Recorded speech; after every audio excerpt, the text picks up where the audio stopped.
A little bit of breaking news as we're talking right now that I think aligns with E. Jean Carroll, which is that as of the time of this taping, Donald Trump is suing ABC and George Stephanopoulos for defamation in the interview that Nancy Mace had with George Stephanopoulos, I think roughly 2 weeks ago. And the funny thing about that is that, one, the case is going to get thrown out because there was no defamation, because what George Stephanopoulos offered was, Nancy Mace, how do you continue? You are a woman that has been a victim of sexual assault. How do you then go out on the stump for a man that was found criminally liable by a jury of his peers of sexual assault? And she tried to flip it and say, oh, you're shaming me. And he said, no, I'm not shaming you. I'm asking you a direct question. This man was found guilty in a court of law of sexual assault, and you stand with him. And so, when we look at these things, and when you say, Mary, like, it probably just upped his street cred with his base. I mean, when Hillary Clinton referred to these people as baskets of deplorables, that was the nicest thing I think that we could possibly say about them. Because when I, catch tidbits of interviews of some of his most ardent supporters, it is amazing to me that, like, their brains don't just ooze out of their ears, because there is seriously some corrosive, porous virus that has gotten hold, because I don't, and you tell us, I don't understand. And I am no longer talking to the 40% of Americans who are going to never be moved away from this man, right? I'm talking to the 60% that are left, right? That haven't just, circled down the drain of hopelessness. But I wonder, like, if there is nothing that will move these people, what is it that awakens, enlivens, engages, or enrages the 60% that are left? Well, there's so much that should be enraging them, that's for sure. But, you just really astutely pointed to the larger problem here. It's not what Donald says at rallies and elsewhere is, of course, it's troubling and problematic and it needs to be highlighted, but it's the reactions of the people who are listening to him.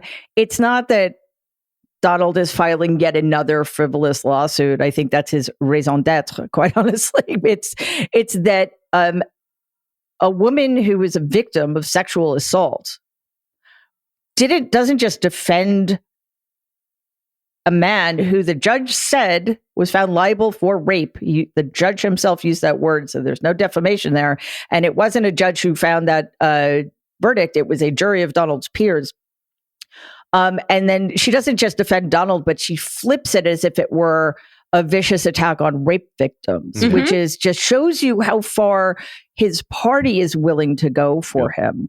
And then you mentioned the 40%. Back in 2020, when I was before the election, when I was asked, what do we do to persuade people not to vote for Donald? And I said, if they're planning to vote for him the second time, what the best strategy is to ignore them. And back then, I thought it was like 28%, but I do think the percentage has grown, which is really just devastating. But as for the rest of us, the 60% of us, I think Donald is helping. He's showing himself to be unhinged and quite just incapable of stringing a sentence together, and he's being shown in court to not to have the money he lied about having for decades and decades, which I think will help persuade some people. But beyond him, and again, we need to point out how dangerous he and the Republican Party. It's not enough to get rid of Donald Trump, right? Sure. If he, if he were replaced by somebody else tomorrow, we'd have the same problem. except that candidate would be less damaged, quite frankly. So we have to go over, unfortunately, this is what it's called now. We have to go after Trumpism, which means just putting the Republican Party in a hopefully permanent minority, and changing our system so that the minority is the minority in how it functions, not just in terms of its numerical makeup. Getting rid of the filibuster, getting rid of gerrymandering, it's all that, getting rid of the electoral college, right? That's how you make this, give us a shot at becoming a democracy. But, I think, and we've talked about this before, it isn't enough to make people angry and scared. That's all the Republicans do. Obviously, it's very effective, but they are appealing to a very different kind of voter. They are appealing to people who have authoritarian personalities, who need a strong leader, who think that that's going to work out well for them. They're appealing to people who care more that people they hate do worse than they do, than they care about their own selves doing well, right?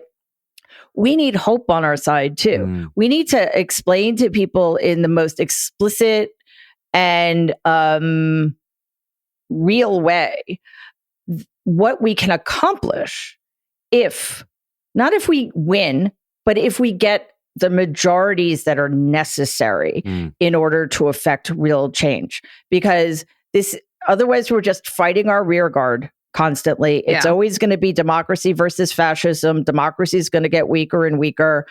And, that's not much of a future. We need to let people know that what we're going to do, or what the Democrats are going to do with real power. And that hopefully will be reimagining everything from the ground up. I want to talk about what Biden and Democrats have to do, but before we get into that, I think it does reveal something about America, which people are uncomfortable acknowledging, is that it's not just a few of us. This disease, this virus of white supremacy and cruelty is part and parcel of the American experiment. And because Donald Trump, after all this, has increased some voters when it comes to Latinos, when it comes to Muslims, when it comes to Black folks, thanks to disinformation, thanks to, I would say, even he appeals to something, this anti-progress bug in many of us, which is like, women are getting too much. They got to go back in the kitchen. Gays are flexing too much. Go back to the closet. Immigrants and people of color are replacing my daddy in the boardroom.